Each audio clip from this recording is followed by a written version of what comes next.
शाम प्राची टीवी पर सीरियल देख रही होती है, तभी उसकी सास वहाँ आती है।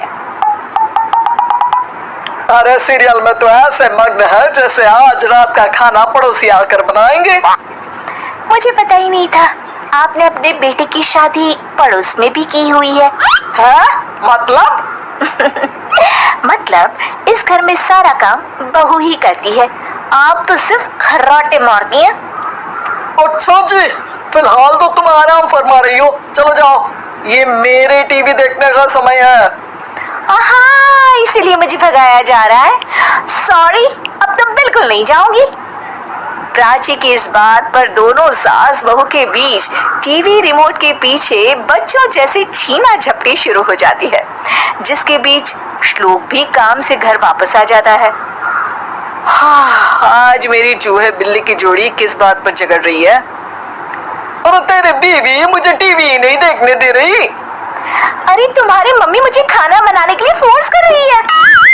अरे वाह, ऐसे बेतुके रीजन पर तो बच्चे भी झगड़ा नहीं करते।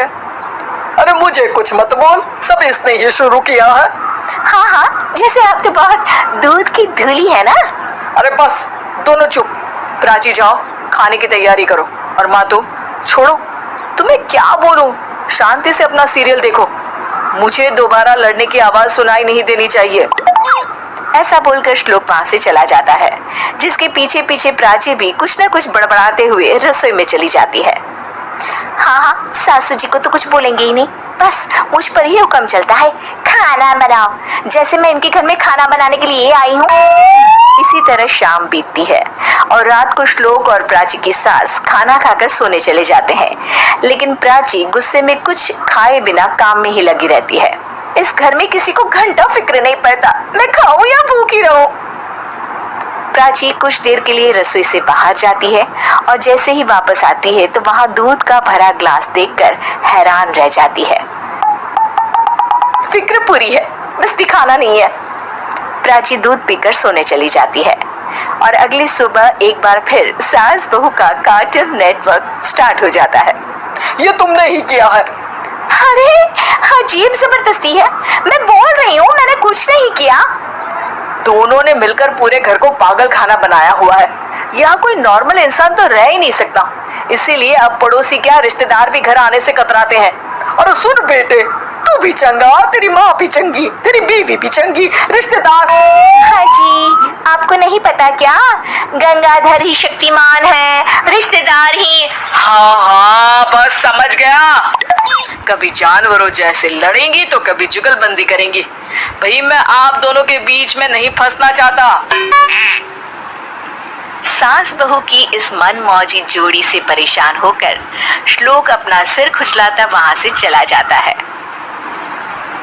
चलो अब मैं भी कीर्तन में जा रही हूँ। इस पर जैसे ही सास कमरे में अपना पर्स लेने जाती है तो वहां नाश्ते की प्लेट रखी देख मुस्कुराने लगती है और नाश्ता करके घर से बाहर निकलते हुए कुछ पैसे टेबल पर रख जाती है, जिसके कुछ देर बाद सिलेंडर वाला घर आता है। ओ मोरी मैया, मैं सिलेंडर के बारे में तो बिल्कुल भूल ही गई थी। घर खर्च के सारे पैसे भी मम्मी के पास है और श्लोक से बोला तो उल्टा 4 बात सुनाएंगे।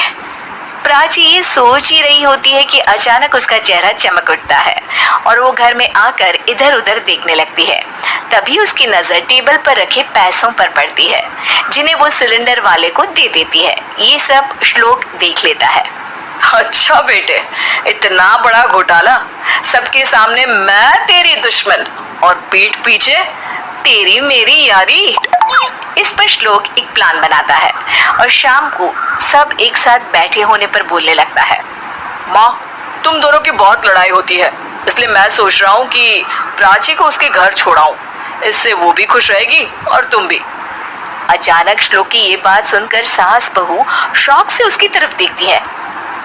अरे ऐसे कैसे घर छोड़ाओगे, मुझे कहीं नहीं जाना। अरे तुमने बोला नहीं पर मैंने सुन लिया, तुम्हें मम्मी के साथ रहना अच्छा नहीं लगता, मुझे पता है।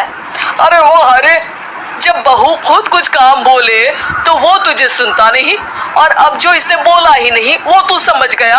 जब उसे नहीं जाना तो फिर जबरदस्ती क्यों कर रहा है?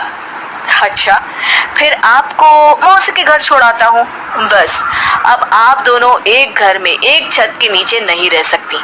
मैं इस टॉम एंड जेरी की जोड़ी को और नहीं झेल सकता। है? ऐसे कैसे नहीं रह सकते? तुम्हें इतनी दिक्कत है तो तुम्हारा बोरिया बिस्तर पैक कर देती हूँ, लेकिन मम्मी जी कहीं नहीं जाएंगी।